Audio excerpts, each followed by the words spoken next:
Then we found out like this water shorted out. Yeah. And we saved the day.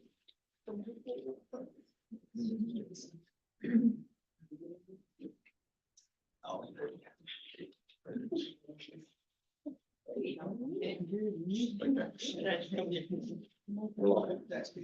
I'd like to call this meeting to order. First, we have to appoint a treasurer pro temp. Be it resolved pursuant to section 3313.23 of the Ohio Revised Code that Natalie Donahue is hereby appointed as the district's treasurer pro temp to perform all of the duties and functions of the district's regular treasurer during the period of this meeting. You take roll, please. Yes. Mrs. Leskowitz, Here. Mrs. Butler, Yes. Mrs. Donahue, here. Mr. B. Absent. Mrs. Kiplinger, here. Thank you. Before we begin tonight's meeting, I would like to take a moment and acknowledge the passing of Lyda Mansfield. As a former member of this school board, she served our district with dedication and passion.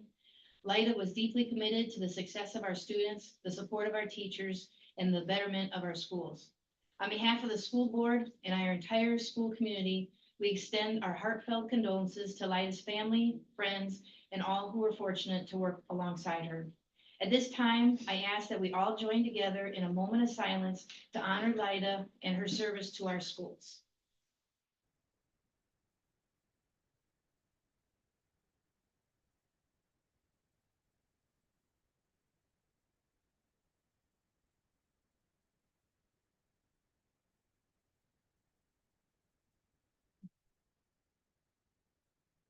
And now,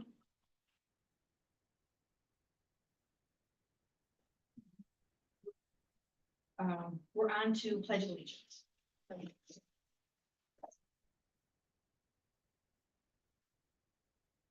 I pledge allegiance to the flag of the United States of America and to the republic for which it stands, one nation, under God, indivisible, with liberty and justice for all.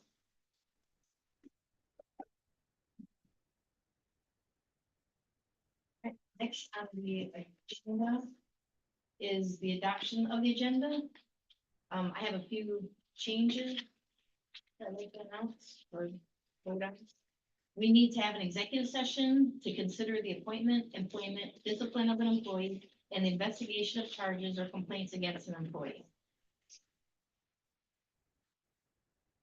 I also need to remove category 5, items A through G. A through G. Yes, ma'am. Remove item number H in category 8. And there needs to be an amendment to the coach supplementals, which is in item 7E. 7E. I would like to remove 8D.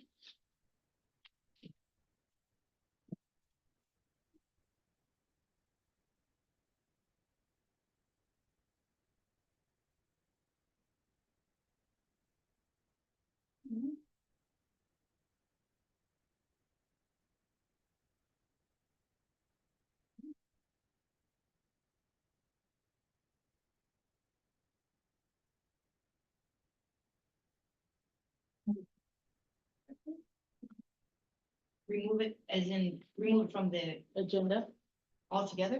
yes.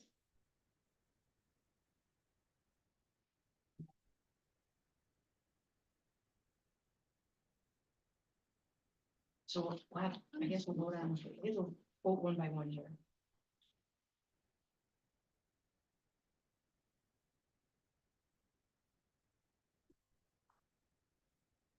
Right, so may I, are there any other changes to the agenda?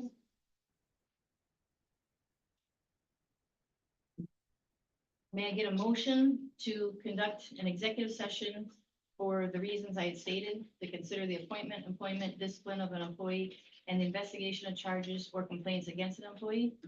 Wait, are we doing that now? Yeah, we have to vote on to either add the executive sessions. We have to vote on all of these items right now we're adopting the agenda. So we have to vote to make sure that everybody is on board with going. So we're adding just changing, these are just changes to the agenda. Yeah, Okay, yeah, I don't think we've ever done the adding the executive session like that, so we did it it's last. usually, well, week. but okay, that's not typical, so, okay. But, So but we're gonna go through all the changes, Yeah. correct, before we adopt? yes, that's right, yes, Yeah, because then it'll be a new agenda with Yeah. the changes that. Okay. So hold on, please. It will be at the end, which we already have on the Yes. agenda, but we Right, will but it's if actually required. execute. Yes, Okay. exactly. Thank you.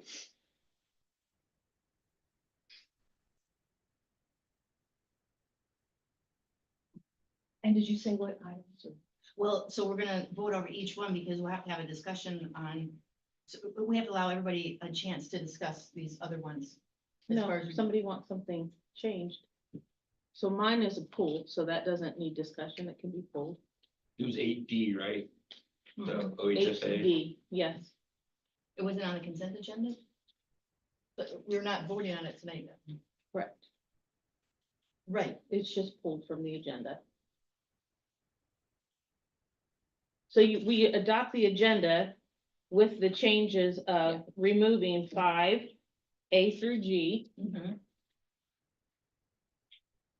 the changes to 7E, removal of 8D, and the removal of 8H, and the addition of the executive session. right. Okay, I guess it's right understanding that you still have to vote to make sure that all these come off the agenda, but I'm good with. I'm good with this. So I guess then I need I need a motion to conduct the executive session at the end of this meeting, and whatever item it is, right before the adjournment. And then to also remove category 5, items A through G. Remove category 8, item number H and D. And amend item 7E, the coach supplementals. I move. I'll second. Is there any discussion?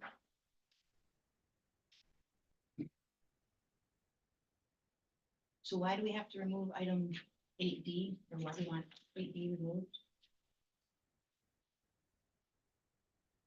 We don't need to vote on it now, it's not due till June.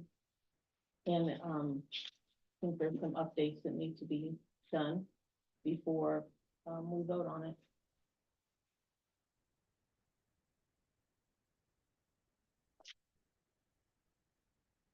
And those updates will be coming from the state, correct?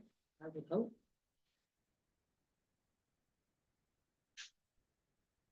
But it doesn't matter why I want it pulled, I can ask for it to be pulled without any discussion. We have to vote on it. We don't have to vote on it, I can ask for it to be pulled without any discussion. It comes off the agenda.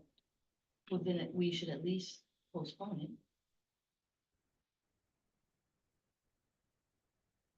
Well, if you postpone, then it pushes it for sure to the next meeting.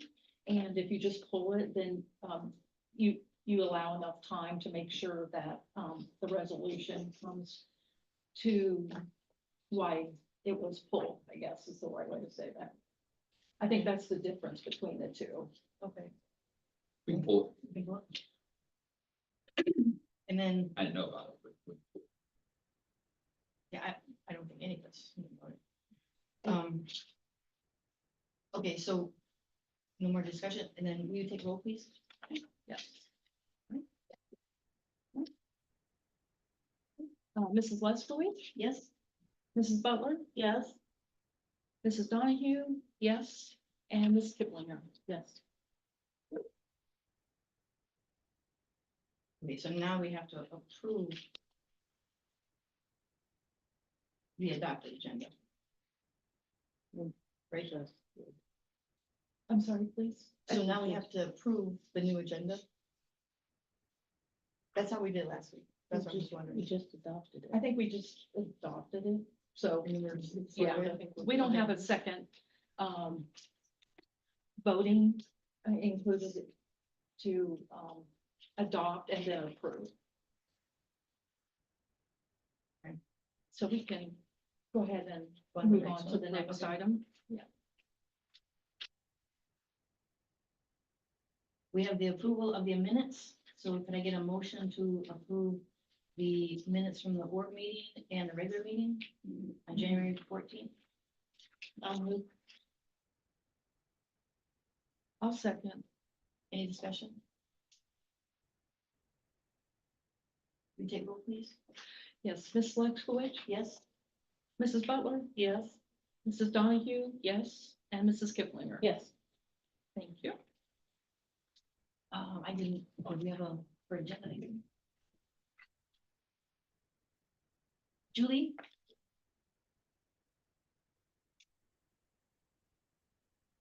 Thank you, board. I don't really have anything this evening. I just wanted to stand up and ask you guys to please speak up during the meeting. I've asked for microphones. You can't hear when you guys are kind of talking to each other quietly. So just, that's all I'm gonna do is just ask if you could please speak up. And the other one is just non-agenda. I'm sorry. The This other is one for is- later. Yeah. Yeah, that's, oh, yeah, opportunity. The superintendent's report?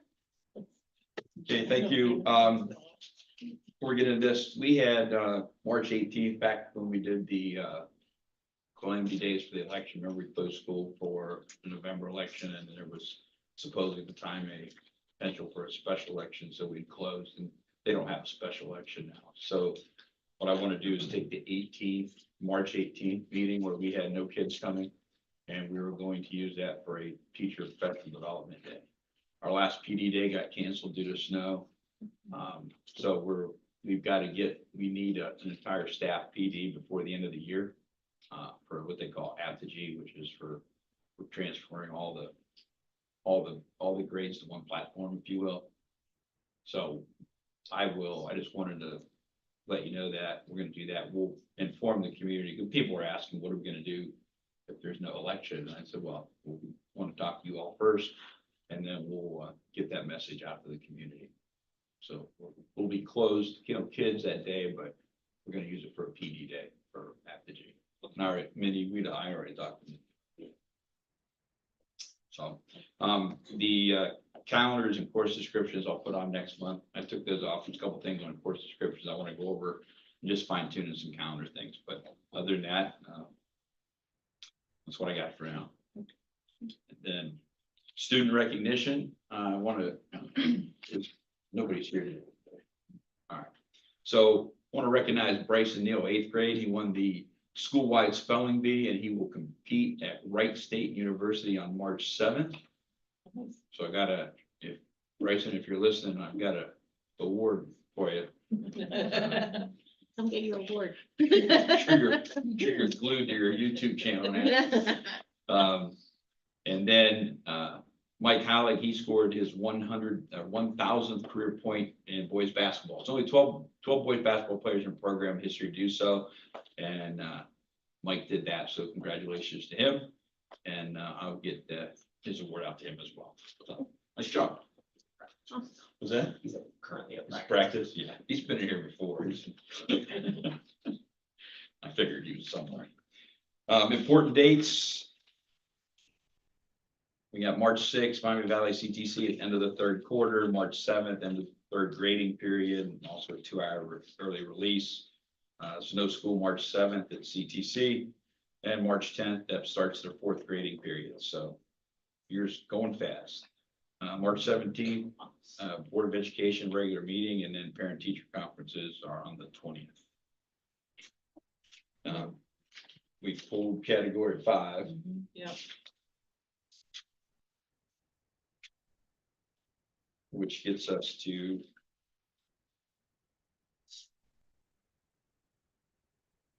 let's see, there was nothing to vote on, right? No. So it gets us to item 6. Hey, Mike, Yes. I just wanted to note for, those that might be watching, Yeah. we are not having, reiterate, we're not having the workshop meeting, the second Monday of March.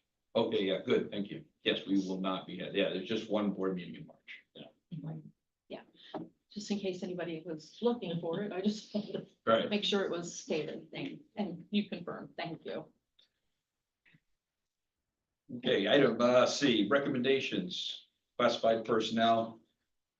Christine Jackson, bus aide, 4 hours per day. Christine Jackson, food service, 3 hours per day.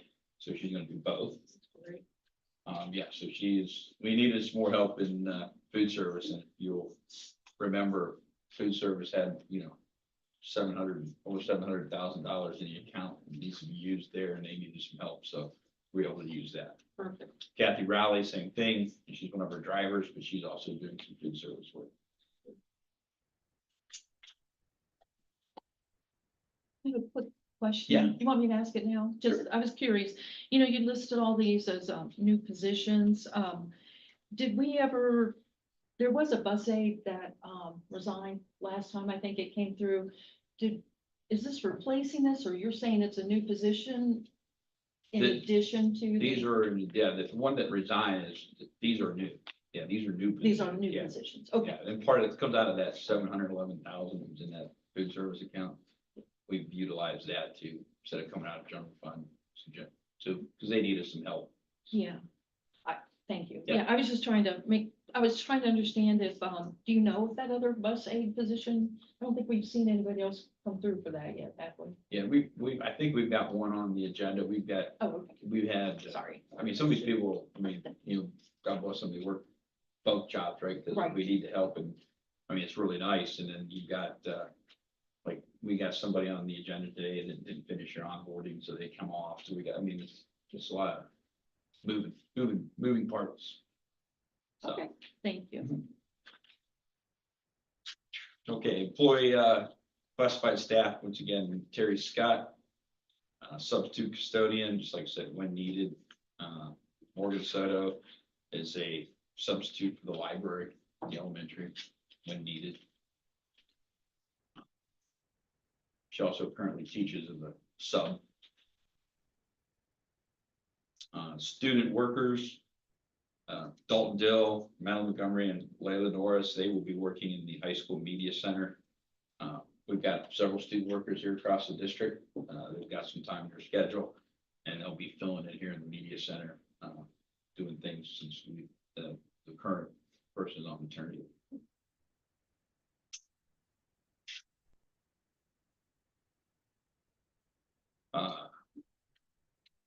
These are approved leave without pay for classified personnel.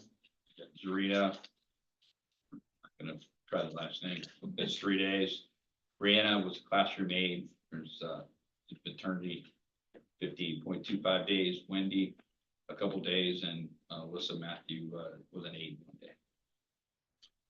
Rescind the contract for Elaine Schaus. This was supposed to be a replacement for a bus aide. Natalie, what we talked about, she never completed the onboarding, so we rescinded the contract. And then that's what I have for classified personnel. Okay.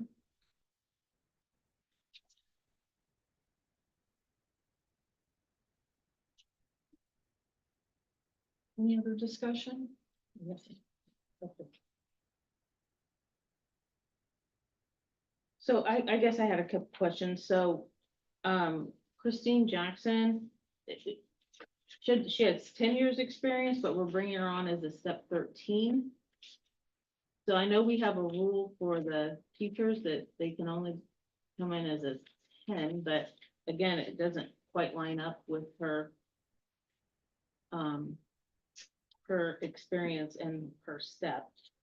And then for Terry Scott, it shows Terry as a substitute custodian, although Terry also has experience as a food service worker, so I'm just curious as to why we wouldn't hire Terry as a substitute food service worker or a Terry Scott custodian. currently is a food service worker. Gotcha. So, Okay, so, gotcha. Okay, thank you. And then for the student workers, I'm curious as to why they have so much time in their schedule to be able to give that much time in the media center, because that looks like a lot. And do we really need 34 hours of coverage in the media center a week? I don't know. I'm just curious. So those were just questions that I had. Okay. So the Christine Jackson, she actually had 12, 15, she's got, what's the 11? She's got 26 years of actual experience, split. So a lot of times you can do, I mean, we don't give all 26 years, so came to 13, give her half. 4 years of experience, according to resume. And the teachers, I know it's 10, that's been supposedly the past practice when I got here. And the precedent was set, it would only be 10, but there's no policy that states that, there's nothing. And some people were brought in at higher than that, so. And as far as the student workers, I mean, I don't think that they're gonna use all that, I think that my understanding is they're gonna fill in when needed, but that's. As far as seniors having a lot of time in their schedule, a lot of times those kids, I mean, they get all their credits and they need one or two and they've got some time at the end of the day. Is it ideal? No, but it goes back to what we talked about earlier in the year, as far as more rigorous curriculum.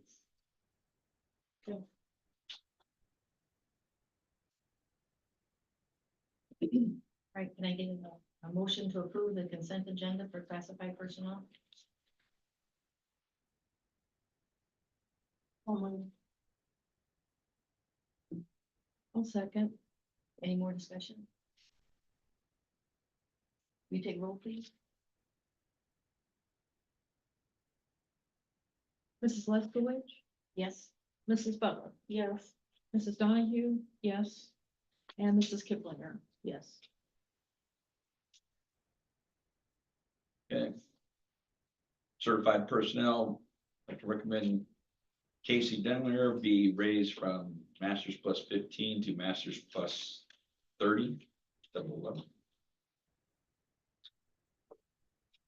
Michelle.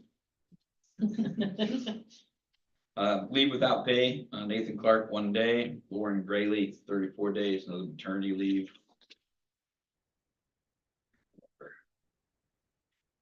Stipends, these are consulting stipends for a couple of our teachers. They put on in service at Oakwood, Carrie and Christina, so it just passes through for science or reading. ESC substitute teacher list. Always. The supplemental spring contracts, I asked for them, here's the deal on this one. And if I mess this up, Damon, you're sitting right there. Junior varsity head coach, James Pelfrey. He is moving to a volunteer, except another position today. Right? At work. At work. His Yeah, job. At work, his job, will not enable him to coach. The assistant junior varsity coach, Corey, is now the head junior varsity coach, which creates a vacancy for the JV assistant.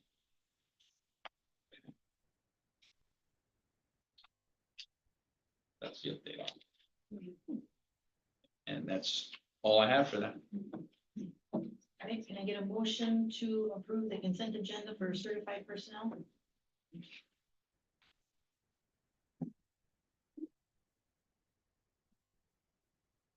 Do we want to do this before we have a discussion? Yeah, Okay. we asked for I was like, the motion, the We second, motion and then discuss. we. I was gonna discuss. say, last time I thought we did it the We other did it the way. other way. We did. Yeah, that's We why, did. we did the other way, so. That's right. That's okay. Yeah. So somebody, I'll move. I'll second, I'm sorry. and discussion, anybody, have any discussion? So I'm questioning, so the wrestling coach is on there, but as to approve, but he's also on there with a resignation, so I'm confused by that. And See, Yeah, I don't, I don't understand why we need so many coaches. I think it's a ridiculous amount. I think there's way too many. I'd like to see the numbers, how many students are participating. And I would like to see a chart that shows like a number of participating students and a number of like coaches then that is necessary for that. Because every year it just grows and grows and grows, and there's no justification for it as far as presented. There's no justification presented for it. So I think that I'm just trying to be mindful, and without that information, it feels very coach heavy.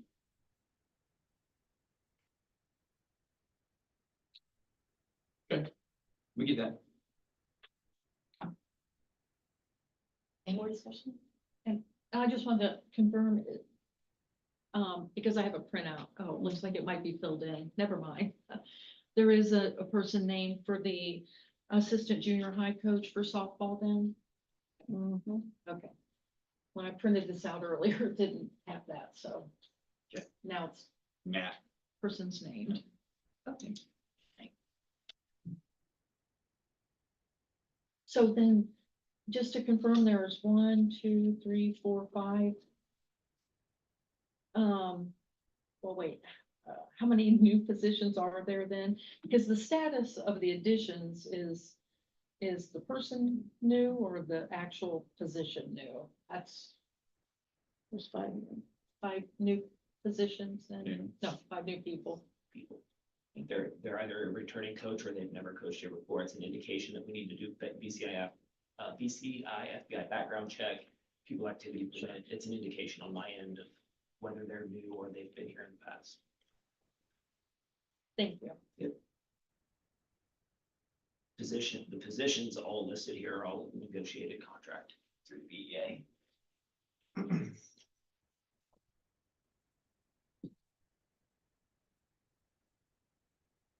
Discussion? Anyone else? Anything else? Will you take roll, please? Mrs. Leskowitz? Yes. Mrs. Butler? Yes. Mrs. Donahue? Yes. And Mrs. Kiplinger? Yes. Okay, I'd like to now get into the business section of the agenda, and I'm going to start with CBC approval, and I'm going to turn this over to our athletic director, James. So I guess look through. I guess the best way to go through this, I listened to the last board meeting. I listened to all of them. I'm not here, but I am through my headphones at home. But I tried to do my best to answer the questions that you guys had kind of asked and talked about.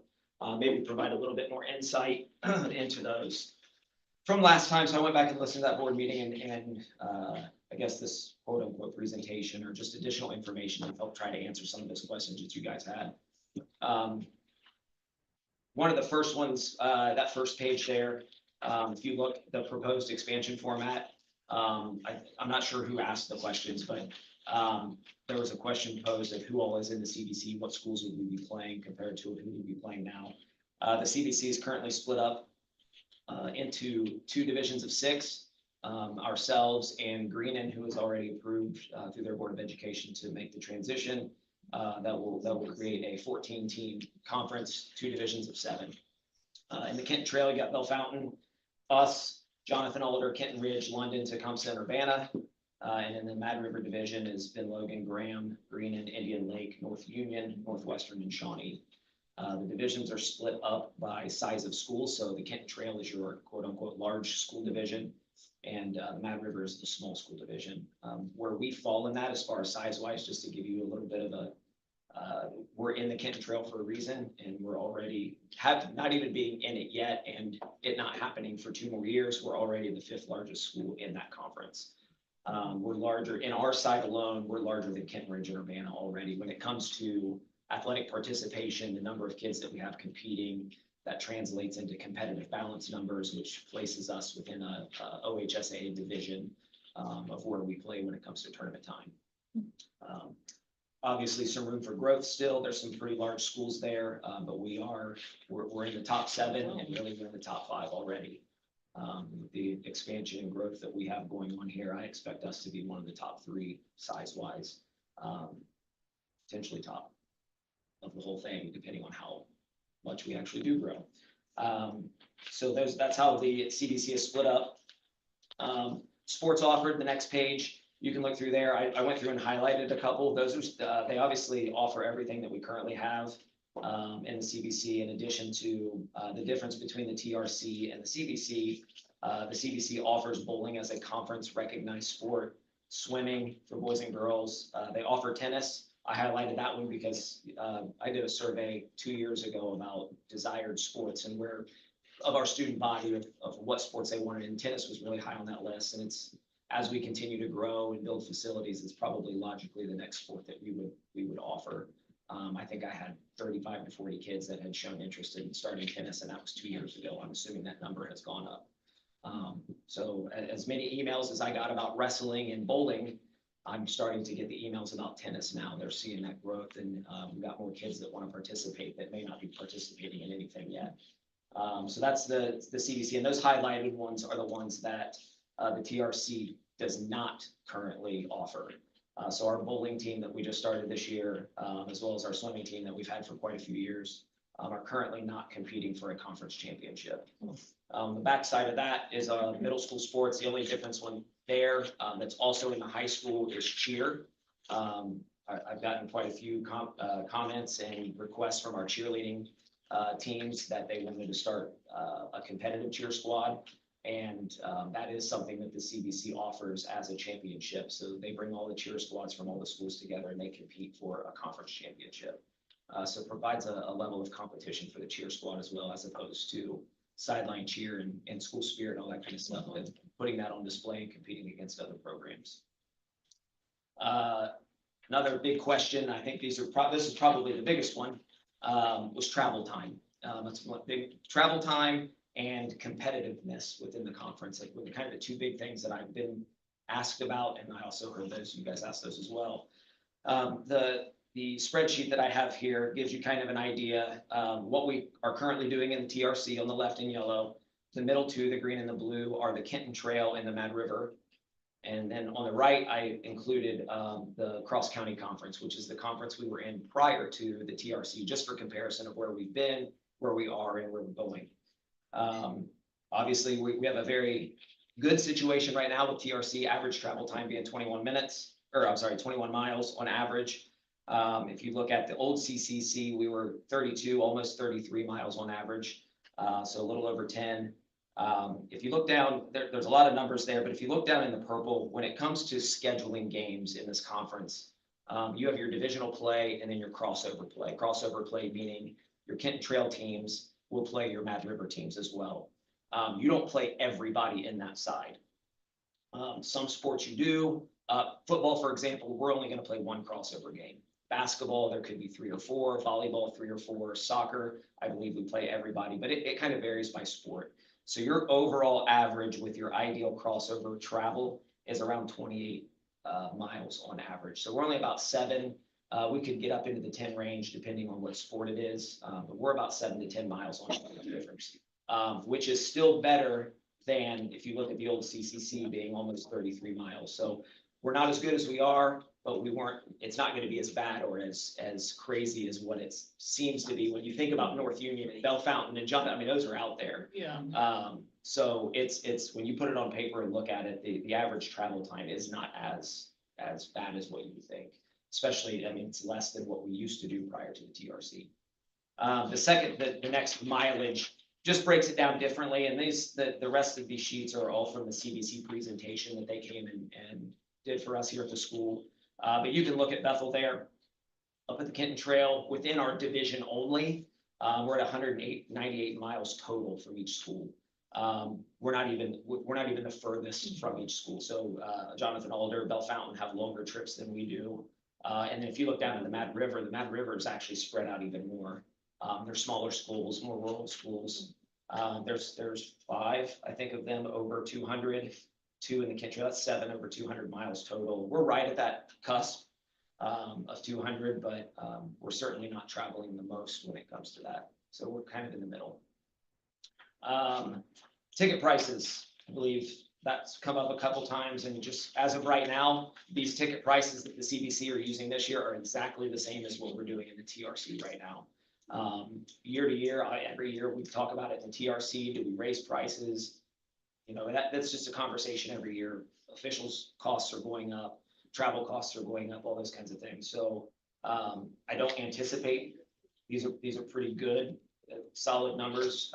We're not quite GWalk, which would be your Centervilles and Miamisburgs that are paying, they're, you know, charging $10, $12 at the gate. We're, the TRC and the CBC are pretty much in line with that, and I don't anticipate that changing. If it does, the nice thing is here at home, we have our all sport passes that we offer to we can kind of control a little bit and offer discounts at home games through our all sport passes. We do individual sport passes, our student pass, all that kind of stuff. So we can kind of, if the prices do continue to climb, we can still do stuff within the department as a district to keep that cost as minimized as possible for our own folks here at home. Obviously, those passes don't, you can't use those at away games, so we can't control that part of it, but we can do some things here, which we currently do anyway, and we still continue to do Do those we things. kind of just eat that cost then? If we do a discount or something, do we? Yeah, I mean, eat it's like if you were to buy an adult all sport pass, I think they're $150. If you're somebody that has 2 kids, 3 kids that in 3 different sports, and you're going to 50 to 60 athletic events, that $150 is gonna save you a lot of money. We take a hit on that, but at the same time, we wanna make sure that, you know, it doesn't become a hurdle for our barrier for the families. families to Yeah, come. absolutely. So, and the nice thing about those as well is that gives us a little bit of upfront revenue every year as well. When we sell those passes, we get, instead of spreading it out over fall, winter, and spring, somebody buys a pass, we get that revenue up front, and then we're able to do a little bit more. Our cash balance is in the black all year as opposed to going into the red and then worrying at the end of the year. So it helps having that money up front as well, in addition to saving families money. So the rest of what's in here, I just thought were kind of neat things above and beyond athletics in a roundabout way that the CBC does that we don't currently have an opportunity to do in the TRC. As of right now, the CBC is offering all-star games for volleyball, boys and girls soccer, boys and girls basketball. Neat opportunity for those athletes to compete one last time. A lot of times they're seniors, not all the time, but gives them an opportunity to showcase. And basically it's the Kent Trail versus the Mad River, and it's the best. Take boys soccer, for example. You got all your best players in the Kent Trail and all your best players in the Mad River that go against each other. So that conference community that it creates and getting kids to play. I'm a CBC grad. I went to Kenton Ridge, and I got to play in our all-star game when I was in high school. And it was neat to be able to go and be on a team with guys that you didn't like for a couple of years, you know, on the field, of course. Trying to be, yeah. The neat thing about that all-star game, from a financial standpoint, so, and this kind of ties back to the CBC as well. Every conference has league dues, and those league dues go towards paying assigners that assign all of our officials, and litany of other leadership conferences, litany of other things that we do as a conference. Our current assessment cost in the TRC is $3,000 a year. So we pay $3,000 as an assessment fee to help cover the costs of the conference that benefit Butler as well. Right now, the CBC is at $1,500. But the proceeds from this all-star game goes to limit it, that goes to knock down the cost of what we get assessed at the end of the year. And last year, each school only paid $400 for their school dues, which was $2,700 savings in that regard. So that's nice. And then the last 3 things, they do a First Friday. Every school participates in First Friday, go around and get donations. All those donations are collected, and the CBC makes a donation to some sort of campaign or service community or something like that. There's a couple of examples there: Prostate Cancer Awareness, Make-A-Wish Foundation, Ronald McDonald House. So just another community event, good publicity, and a good thing to do. One of the things that they were most excited about to present to us, and I think is extremely neat, in 2009, they started the CBC Cup, which is an opportunity for special education athletes to participate in Olympic style events. All the special ed students multi-handicap students that come through, that at each school are able to come and participate. It's ran through the athletic department, so current athletes at the school basically buddy up with a special ed student. And I think this past year it was at Kenton Ridge, but they bring them all together and they have awards and all that kind of stuff. Again, another great opportunity to get our community and some of our other students involved in things. And then the last thing there, so the Quiz Bowl, which we have an academic team, Mr. Clute coaches our academic team. And I know that we're currently in a pseudo conference. It's a conference, but not really. Yeah. kind of is. They actually have, through the CBC, they use the athletic model to structure their Quiz Bowl for their academic teams. So it's round robin format. There's a whole structure for it and they run it. It's posted on their athletic website as their academic team scores and all that kind of stuff. So Yeah. wrapping that student part of student athlete into it as well. I know a lot of our, at least here at Bethel, a lot of our student athletes also participate in the academic Quiz Bowl stuff. So I just thought those were some additional things that were pretty neat, that they're doing above and beyond that we'll benefit from as a district, having some of those things. 2-year notification, that was another question. So we will remain in the TRC next school year and the school year after that. So our first year of competition will be the 27-28 school year. Just recently, I had a conversation last week at our sectional bowling meeting about the possibility that when all this happens and we meet with the CBC for the first time, because we are not currently competing in the CBC or in the TRC in bowling and swimming, that we could potentially join them as a conference early.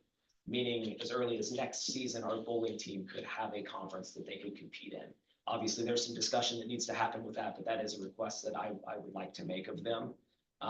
Scheduling is a very, very big challenge when you're not in a conference. And I know our bowling team has had some struggles finding matches, finding opponents to actually show up to matches, us showing up for matches, and opponents not showing up at all. It becomes a big struggle. So my hope is that we can get into the CBC and start competing in those sports immediately, just to give them an opportunity to be able to compete in conference.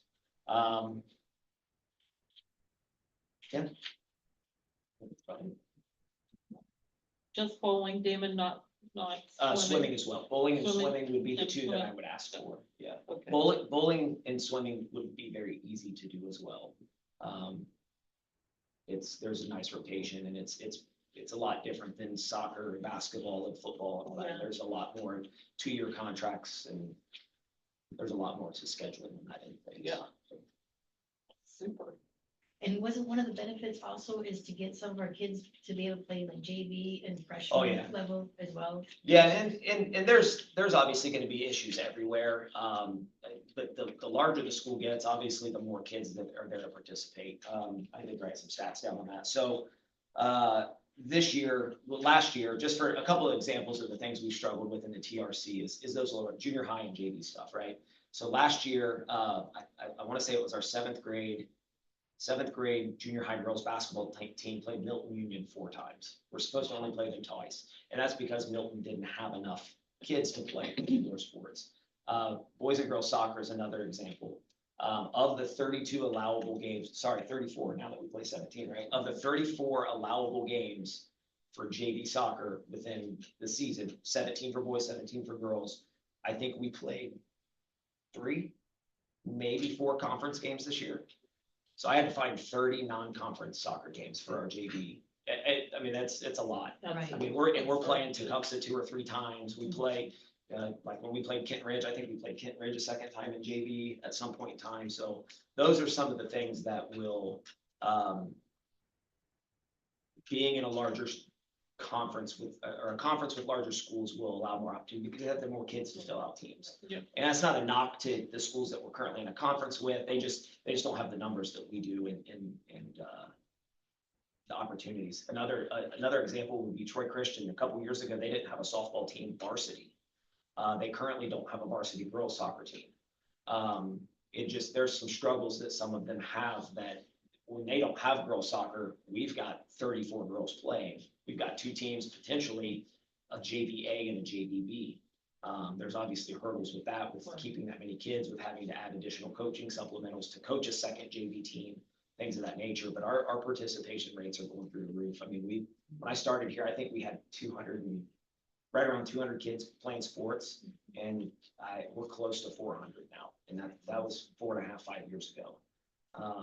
So it's from a competition standpoint, the other piece of that competitively, and I'll shut up after this, I promise. Not playing consistent JV, junior high and JV level does not prepare kids properly for varsity level play. Football, great example. The less our JV kids play, number one, they're not getting ready in the minutes so that when they do become varsity, they're pretty much first year varsity, even if they're juniors and seniors. Number two, they stop playing altogether because why go through 12 weeks of practice, 2-a-days and all that kind of stuff, and then I just stand on the sideline on Friday night.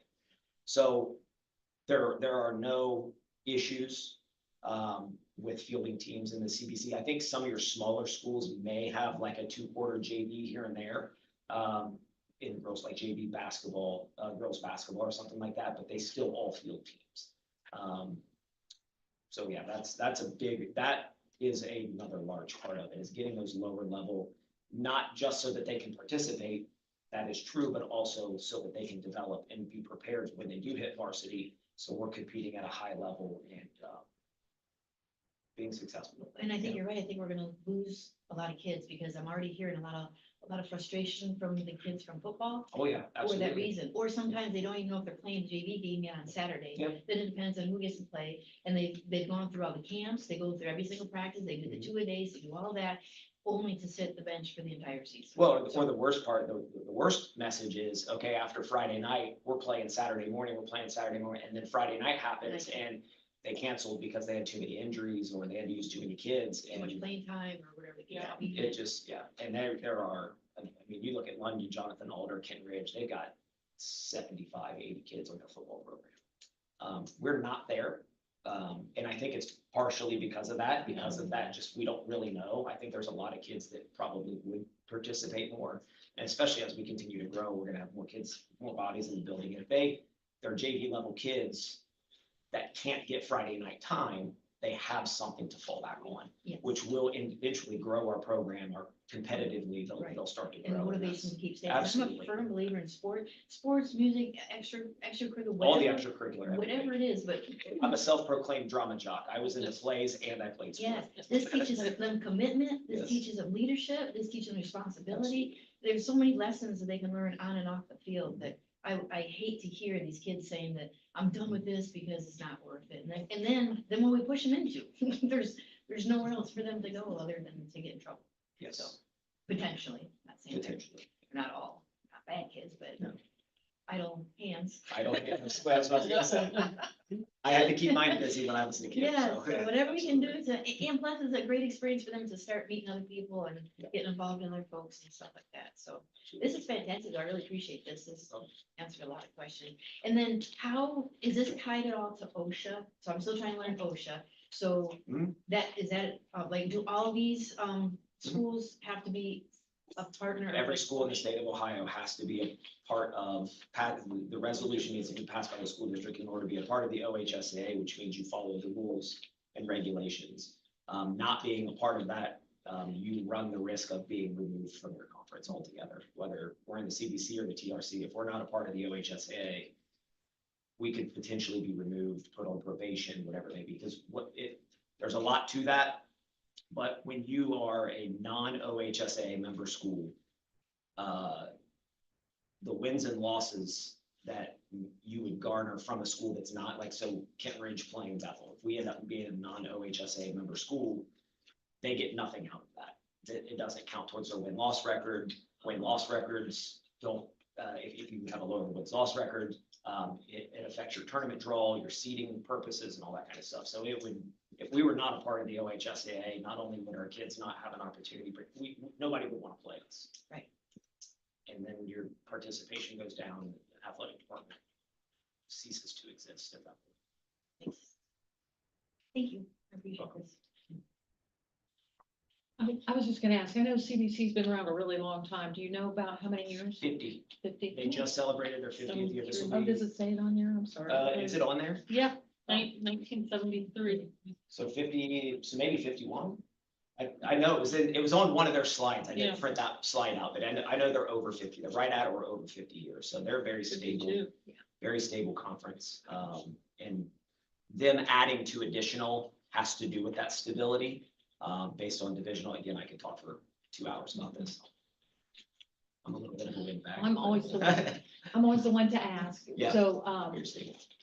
everything sounds good, a lot of pros. Do you have any concerns, anything that you see us moving into that conference that you don't know yet, or, when we get there, do you have anything that you'll be watching out, monitoring?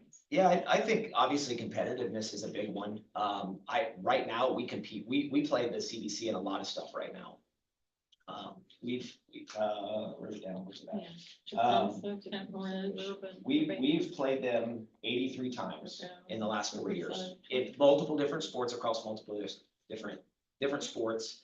And we have a winning record against CBC schools right now. So we're going to be competitive. We already are with them. And I think we will continue to be. I think my biggest concerns are our facilities, that we're going to be able to hold the number of people that come to our games, which I know is a lot bigger conversation. I don't know if any of you were here for the Kitten Ridge football. We played Kitten Ridge each year in football. There were Kitten Ridge people sitting on the Bethel side because there were so few. Now, some of that has to do with the fact that they have 120 kids in their marching band. And they took up, but so that's honestly, that's my concern, that when they come here, hopefully, it's not gonna be able to be addressed right away, but hopefully over time, we're gonna have to make those adjustments and whatnot. We play Tecumseh, we play Northwestern, Kitten Ridge, Shawnee, Urbana. I mean, we play all of them, and most of them, that one is a bell curve, far right side of the bell curve example, Kitten Ridge is. But even Tecumseh, or not, I'm sorry, Northwestern, just a week and a half ago in boys basketball, we were packed. It was a big night, and that was just a normal, we're not even a conference opponent with them yet. And I could see them being kind of one of our conference rivals because of their proximity to us. But yeah, I'd say as we continue to look at facilities and build, that would be one thing that I guess my biggest concern is we're not going to be able to fully provide them with a similar experience to what they're experiencing in other schools within the conference. Thank you. Yeah. Do you know how many of the schools participate in the Quiz Bowl? There's 15 games in that. I want to say all of them. I can get that answer for you. I was just curious if they all had a Quiz Bowl team, 'cause that would be great. Is that something that we'd automatically switch to that for them? And do you know if has there been any talk in any of the conferences really? Because I know this is kind of like a kind of left field thing, but in having an esports team. Yeah, I actually brought that up to, We did. when we were dreaming one day about this Discussion. beautiful Because they're out athletic there. facility. Yeah. They are out there, absolutely. Austin Womack, one of our tech guys, is actually, I think he brought it up as starting it as a club. Yeah, he's mentioned it a couple times. Yeah, so. and I stopped and talked to him, and there is there is an Ohio, it's not under the OHSA, but there is an esports thing. I know Austin and I talked, and he was gonna gather some information, and I had some resources for him, so yes. I don't know how many of them do, but I know that it is something that he's discussed. He's got a couple kids that have come to him, and it would be neat to get that started as a club and potentially even push that and lead the charge in adding that as a competitive sport in the CBC when we join. So, Yeah. Thank you. And just one more thing on the process. So, if we approve tonight, I'll put it that way, then what comes next? Then you have to, So or who takes the reign here, please, and what do you have to do then? so We we've vetted it, go ahead. Yeah, we have reached out to them and officially said we would like to come. Once we win and if we approve here tonight, I'll send a text message as I'm walking out the door to their commissioner and let them know that it was approved. They will meet on March 6th, so I think that's next Wednesday. the next 2 Wednesday, weeks, 2 weeks. Tuesday, Wednesday, somewhere in there. They will have an executive, conference meeting with the principals and superintendents and everybody, and they will vote to approve us. I know Greenon has already board approved. They're waiting on our approval. Okay, And so they'll do that at the March 6th meeting. And once that's approved, it's official. And it'll go to a vote. Like they're waiting on us and I keep getting text messages. So, yeah. and then, I know we have to allow, our current conference, how much time do you have to wait for the approval?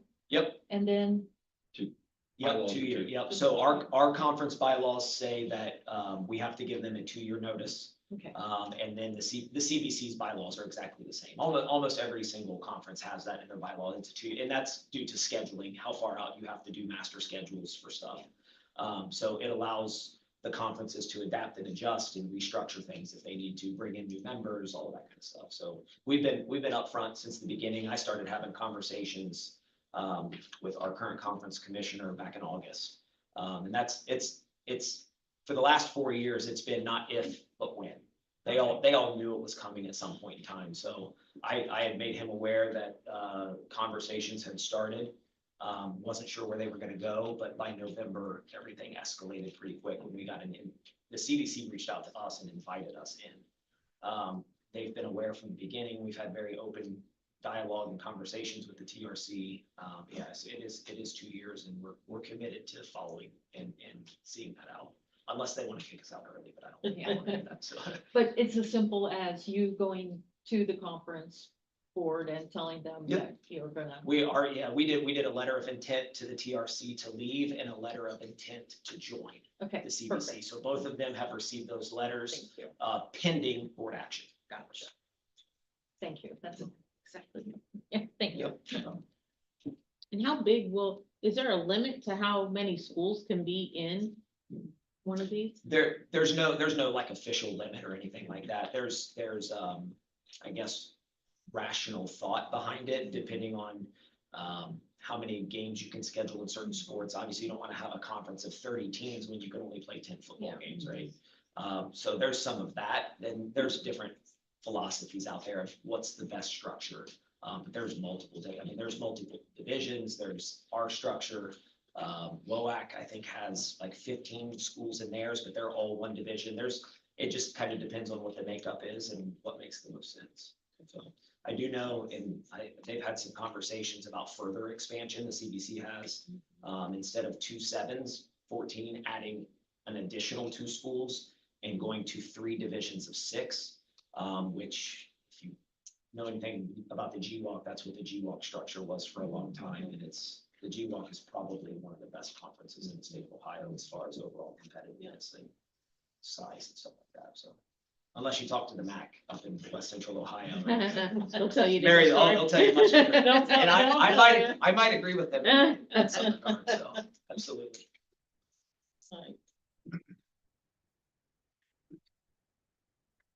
Good. Thanks, Dan. Appreciate it. Student activity trips, just want the board to approve the varsity girls softball going to Florida. Anytime kids are on overnight trips, like the board approved. We discussed about the board docs LT plus. The board indicated they would like to go forward with that. That's on the agenda tonight. Gives us more options. We talked about, you guys have talked about that before. Yeah, we're uploading the minutes and all that. Right. Meetings. Item E, these are just payment in lieu. Like, I'm not gonna say the kids' names out loud, obviously, but this is for your information. There was a misspelling on one, but you need board resolutions and numbers for these kids that are in lieu of. Okay. That's the way they do it. Yeah. And so each one's separate for the payment in lieu. And then we've got donations. So there you go. Athletic boosters, $3,938, baseball $255, football $968, cheer $477, softball $490, basketball $31, golf $300, track $520, volleyball $236, golf girls $85, soccer girls $575. So. And then moving on to board policies, I put these all, we talked about these, when I got here, we were behind, so we We tried to. removed those, didn't we? Just one, 5136. Oh, just the one, okay. I mean, we get, so the 51, the one I removed was cell phone policy. The cell phone policy, because we talked about not having cell phones, period. So, which is fine, but we just need to have that discussion, so communicate that clearly with the community. Because that's a conversation that needs to be had with the community, it's just not just the kids. So, but, so like I said, these policies here. You've had them, that was why I removed the cell phone one, but some of these are just, they've been revised. We went over, they've been revised or the, high revised code. These are all from Neola, cross-reference with the high revised code.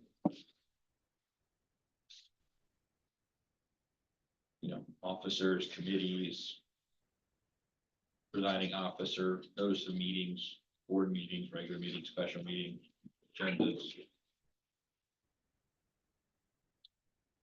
Like I said, 5136, we'll revisit. But, the electronic equipment, some of that's for staff, so the student transfers, criminal history, background checks, and these are all standard things we do daily. Attendance, conduct, budget prep, simple use policy. And then if you look at the UGG, the Edgar.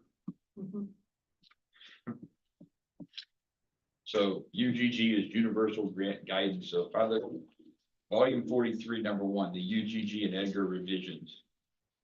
So basically what that is, EDGAR stands for Electronic Data Gathering Analysis Retrieval System, which is online enter data. This is all financial stuff. These are all, basically what happens is if you don't take the policy as is, you don't receive the federal money. So, I mean, there's really, they don't change anything. That's how they're made. So there's, internal controls, these are all spending federal funds.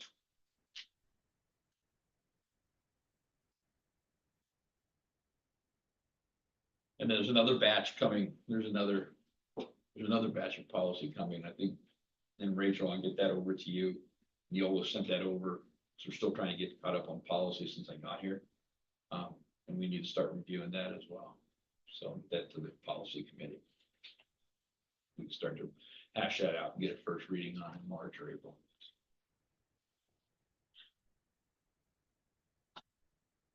Good. Yes. Thank you. So can I get a motion to approve the consent agenda for business items except item D and accept the policy 5136 within item H? I think that was everything that we removed. Right, when we adopted the agenda, didn't miss anything?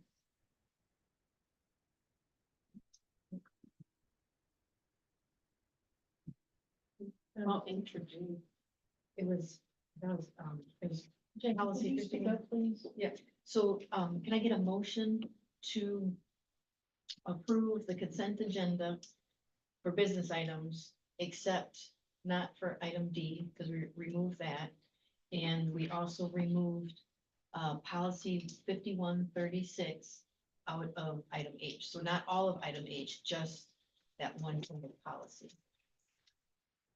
And I think that was it, that we amended on that section, right? I will move. All set. Any discussion? So I do have some discussion. So, under the federal grant, so this is probably the Edgar, I would assume, I don't know, 6325. it talks about using procurement services from minority women, veteran-owned administration management, federal grants and federally funded programs. Do we think that this was gonna change with any of the, with any of the executive orders? Yeah. I don't know the answer to that. I I'm can just ask concerned, Mark. like, all of these, not all of these, a lot of these might change within the next review because of the executive orders. A lot of times what happens, I mean, that's why we hire Neola, right? Because they track all that. They put the bills, they run it through our revised code and they update everything. So I mean, if they do change, we'll get the update. And then we'll change And then we'll change again. it, Okay, so, on policy 0152 under the officers, for, under the role of the president, it's, I would like it to say that the president will accept recommendations and appoint committee members instead of just blanket appoint committee members, because I think that's kind of what we do, and I feel like that's kind of the spirit of the law, or the policy, I should say. But I would like it to be a little bit more clear. Recommendation, and in our case, we've also said for, that the president shall prepare the agenda with the input from other board members versus just on their own. Policy 1066 on agendas, it says 2 days. Mike, you're saying it really means 2 business days. I'm wondering if we can make it that more clear. So, I mean, I've definitely got some suggestions on a lot of these. I don't know, I didn't quite understand 5131 where it talked about student transfers. I would like some further understanding. Does this mean that any student that was bullied at a previous district or at their current district can come and play at Bethel? It was very unclear. And then 7530.02 staff personal communication devices. It says staff using a cell phone while driving is highly discouraged, which is concerning it is illegal in Ohio to drive while using a cell phone. So I'm not sure why that is just discouraged. And then 7540.03 student technology acceptable use. I would like to put something in place to make sure that teachers have access to AI detection tools so that when they are grading papers and doing that, I know that that's something that is used at other schools and universities. And then I believe that punishment for using AI should be clearly stated in our code of conduct. So those are just some things, and I'm happy to share my list. So you want to remove these and put them on the policy committee and come back to them? I think that they're worth taking a second look at. Yeah. You want to take them all off? That's up to you. I mean, it was just these few that I mentioned. So I can run through them. I can tell you the numbers again if you want, or if it's easier, just take them all off. Well, if we can Come pass the back. ones that, I mean, that way we're just, because that way we start, because we're behind on Right, these I know, policies. So right. yeah, why don't you give me the policy numbers that you want to take off? We'll take them off. Okay, 6325. And again, I think that one is on Edgar thing. Yeah.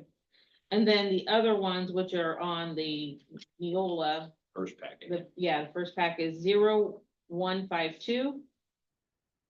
So I had 2 on that one.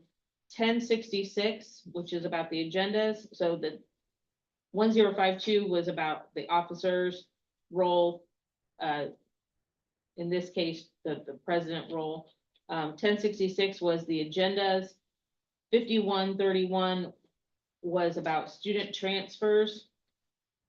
We already took off the communication devices. 7530.02 is staff personal communication devices, and 7540.03 is the student technology acceptable use policy. Got it. I Got that, Natalie? I've got a letter I got inside. Okay. A letter cheat sheet here.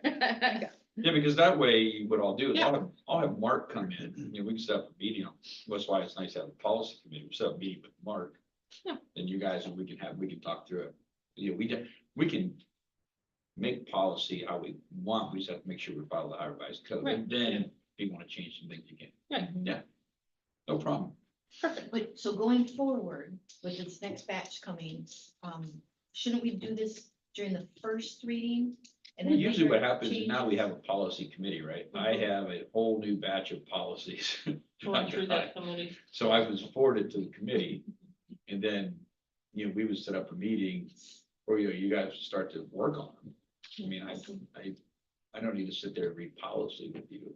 I mean, you can start to work on what you want, the changes you need. We come together, we meet, we talk about it, we bring Mark in. This is what we want to do. Yep, you can do that. This is what you have to do.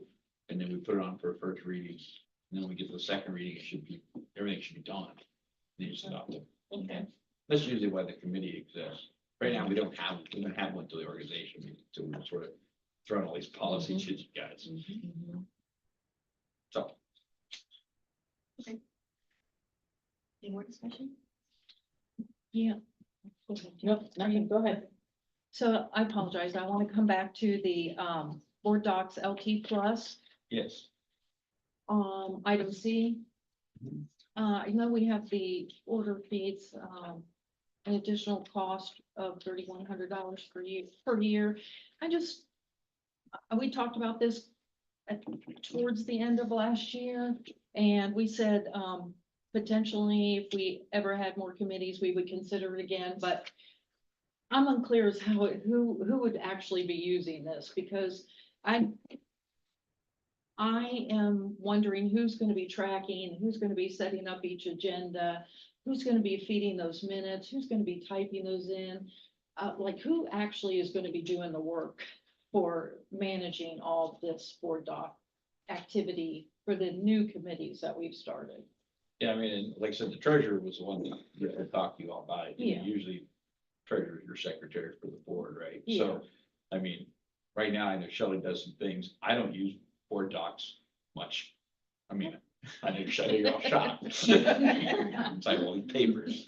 But I think, part of it, when the conversation, and I've got, this order form here, I think, but the conversation that, and I don't care either way, the conversation you all had was like, I think some of these committees, you could start to keep track of what you're doing in the committees, right? I guess it has a lot of more bells and whistles on it.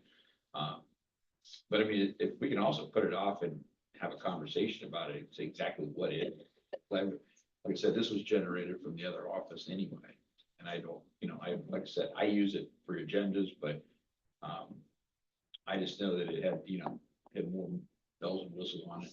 So, I think if you had a committee like your policy committee, it's kind of like, to me, it kind of reminds me of a CRM, it keeps track of all the work. You can see where the work was, those kinds of things, which makes sense. Because I think our current board docs only supports one extra. Yeah. Right. And that's, Committee. that's why she recommended the put, Yeah. and then So if we, you had all those committees, then you would need that. right, and we held off last time because we didn't even have. Yeah. that We many. we only had one. No committee. sense paying for it if we didn't use it, but to answer your question, typically, so you'd have a chair, and then that chair would be the one that does the agenda and schedules the meetings and whatnot and everything.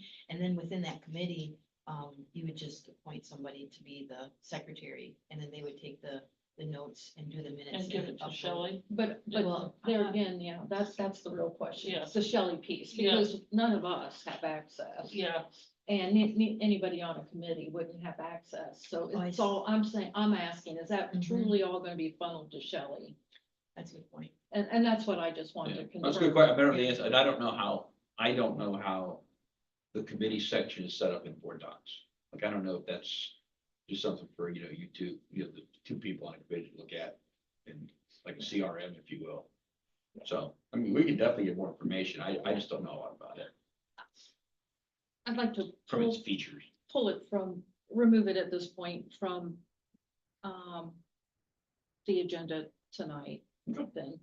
yeah, if we could get an example of what the committee portion actually looks like. Yeah, well, if I was recommended it, I just would have sales rep come out and talk to you. That'd be, yeah. Well, I think That we makes just sense. need to figure out some of the logistics, like you pointed out, like who's gonna do that work, you know? But yeah, I mean, board docs is, I mean, it's pretty universal. I mean, everybody uses it, so I would think that there should be a sales rep that could come answer your question. You know what I Right, mean? But who on the Bethel side is gonna put in the meeting it down notes to and Or maybe grant meeting rights, minutes if they or, can grant rights to the. one of the right, I don't know committee how that members, and works, then- yeah. Yeah, Yeah. but they could always do a demo then too. But I mean, yeah, they would be able to answer this question, how other districts use it, Okay. so. Yeah. We're paying them. Yeah. She will tell us. Okay. Okay, any other discussion? Welcome, Andy. Yeah, yes. Thank you. So we have to have a new motion. So can I have a motion to approve the business item consent agenda? Removing item C, removing item D. And removing policy 152, policy 0166, policy 5131, policy 5136, policy 7530.02, policy 7540.03, policy 6325. That's it. That's it? Did I get them all? Yep. And is that, That's all. okay, did I get everything? That's it. We got a few things. We did. I mean, Well, most we of got us, them. Natalie. Most of them. Yeah, one night you have to. What a do night, it. right? Yeah. What a night to say, to Yeah, step I'll up do to it. the plate, good for you. Yes. So Right? now we need the motion. I will move to adopt that.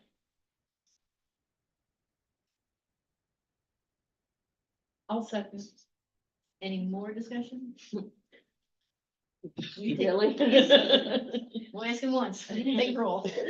Hurry, Mrs. Lesko, Yes. Mrs. Butler, Yes. Mrs. Donahue, yes, Mr. V, Abstaining. and Mrs. Kiplinger. Yes. Okay, thank you. All right. And David, I think we're all set. Send your text message. Yeah, I've already got it typed up. David was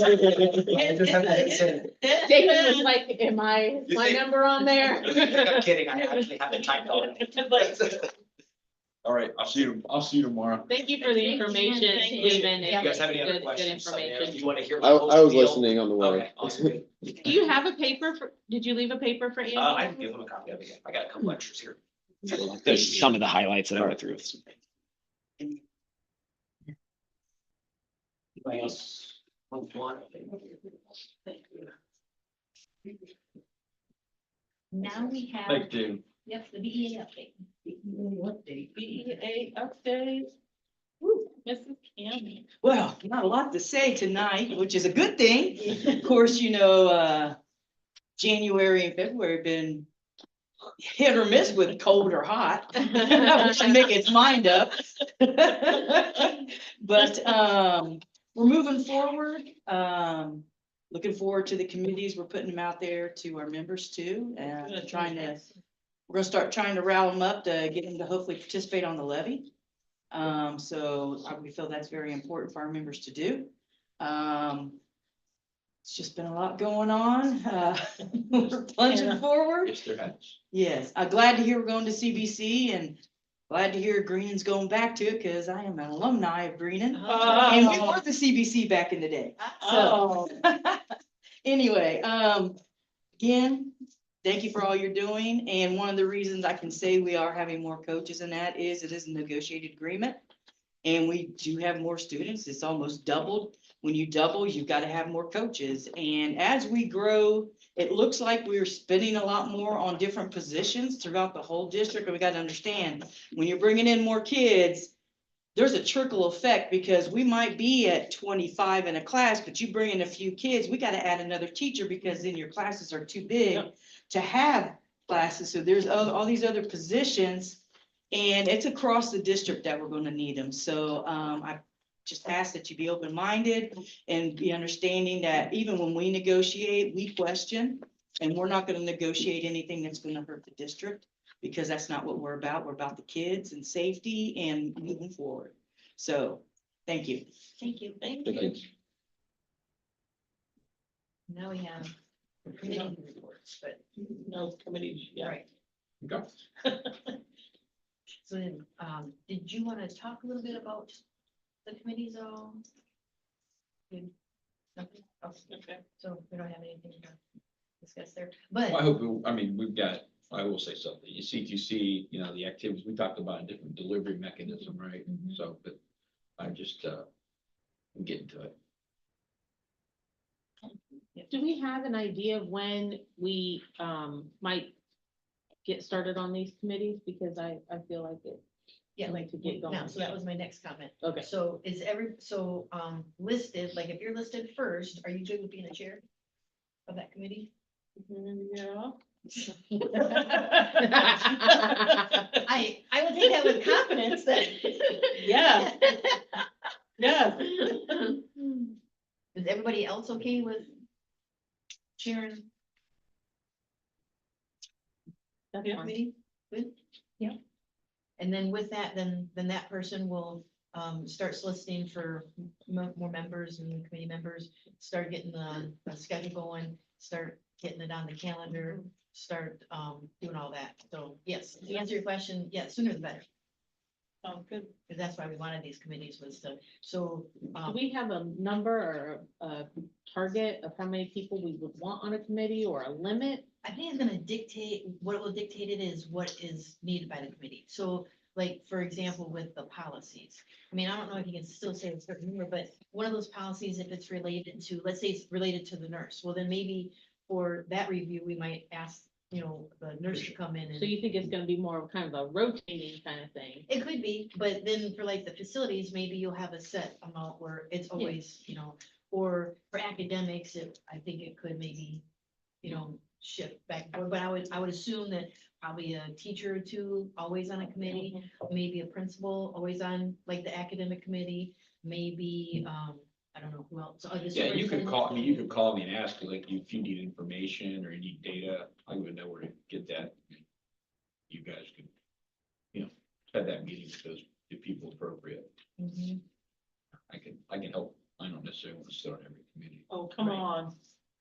What else are you doing? Jeez, we're trying to get something for you to do with your day and you're just I know. shooting it down. And then like Just trying to policies. sneak out. Yeah, so the board governs policies, so most likely it probably would just be you and I and superintendent perhaps or whatever. Maybe not, that it wouldn't be a steady state, but like for the academics, those in the facilities, and the technology, those might be a little bit More more fluid. steady state of a core team. And then if you just need additional information, you know, have them come in, that's what I would think.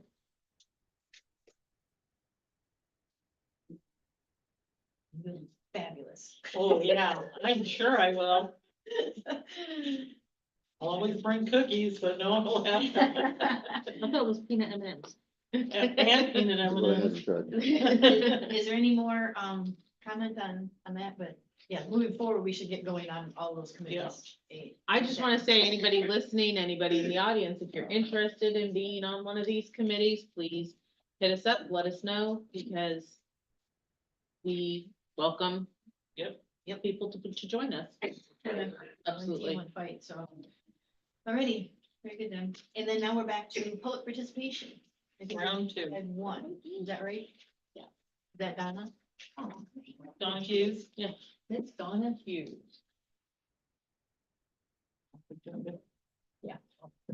Thank you for letting me speak. Most of the stuff we're talking about, I have no idea what the stuff is. Okay, I want to say I love the video of Superintendent Mike Nutteren speaking. I think that's a very nice thing to have a visual face and a litany of what's going on.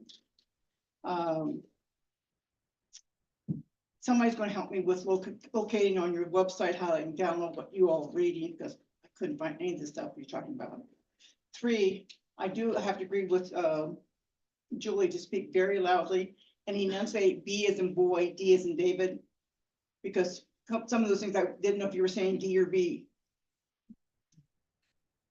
I'm also asking again for Christmas break for the 25-26 Christmas year to honor the federal holiday of Christmas.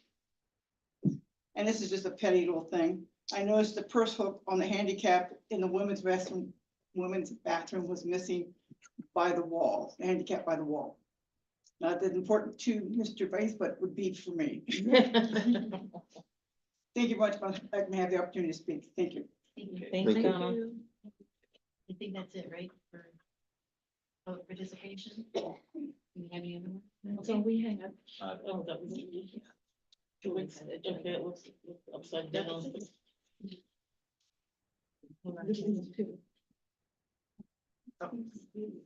Now, can I have a motion to go into executive session to consider the appointment, employment, discipline of an employee and the investigation of charges or complaints against an employee?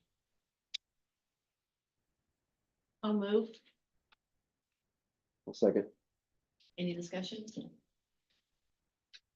There may or may not be business conducted after the executive session. So I'm just out there, just in case there is, we're not hiding anything that we just don't know, but it's possible. And then, any more discussion? All right, we take roll, please.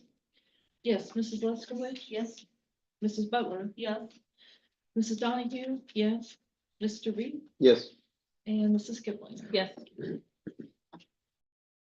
It is 7:26.